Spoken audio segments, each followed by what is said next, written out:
Hey everyone, this is Noah Villaverde, host of Blank Green Canvas, and today I'm going to be reviewing for you the newest film, Mulan, from Disney. Now, Mulan is directed by Niki Caro and stars Yifei Liu in the titular role. It is Disney's latest live-action adaptation of one of their classic animated films, this time for the 1998 animated film of the same name. A film that actually happens to be one of my personal favorites from the Disney Renaissance that began in 1989 with The Little Mermaid and ended in 1999 with Tarzan. Now, Disney's live-action remakes are the epitome of hit or miss.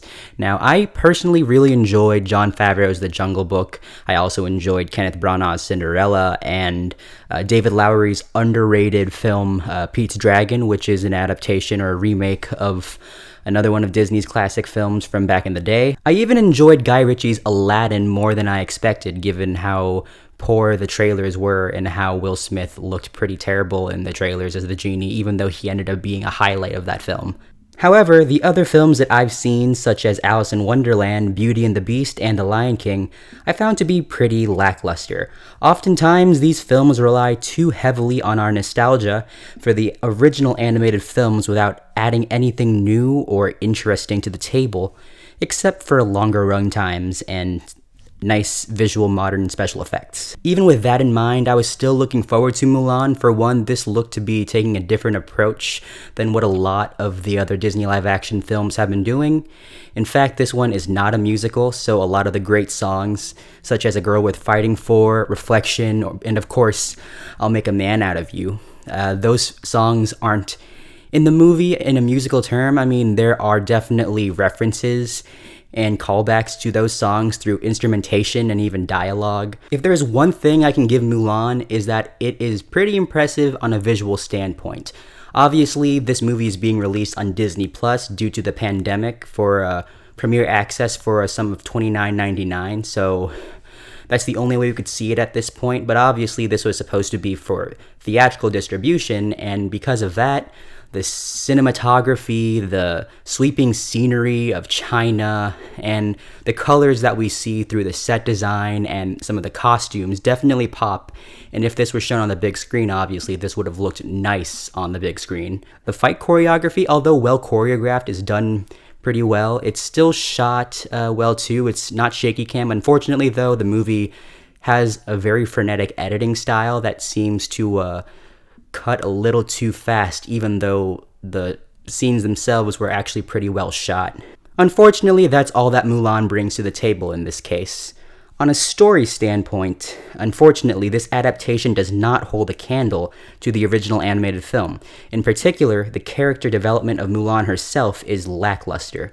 In the original animated film, despite only being less than an hour and a half, we spent enough time with Mulan and her family to see how important her convictions are, so when we follow her on her journey, we are emotionally connected with her the entire way.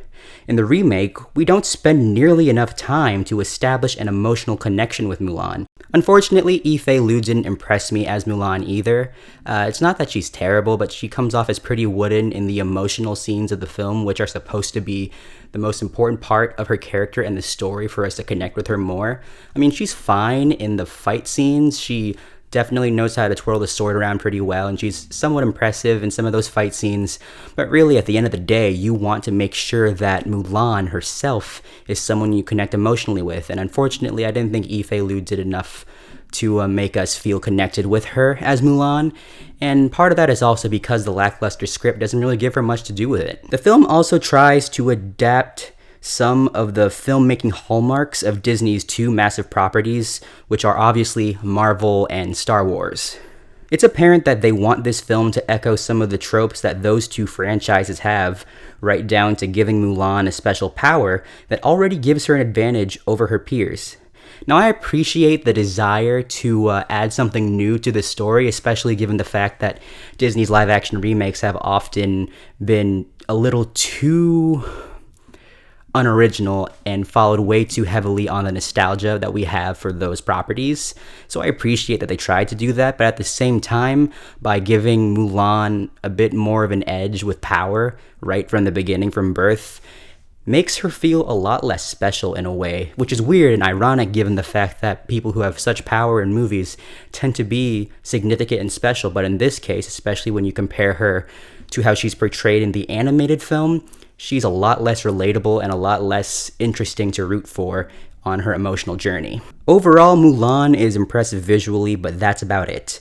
The story leaves far too much to be desired, and it ended up leaving me wanting to rewatch the animated film instead. I'm happy that Disney is looking to tell more cinematic stories with Asians at the center of the story, but here's hoping that Marvel's Shang-Chi and the upcoming animated film Raya and the Last Dragon, which will star Kelly Marie Tran and Awkwafina, will probably hopefully be better outings in regards to Asian representation, which is something that I do believe is very important and means a lot to me as someone who loves these kinds of stories. But unfortunately, in the case for Mulan, visually, sure, nice to look at, but unfortunately I found the story to be very stale and uninteresting without any new dynamic to add to it that could have made it more special than it ended up being. So unfortunately, I gotta give Mulan a 5.5 out of 10.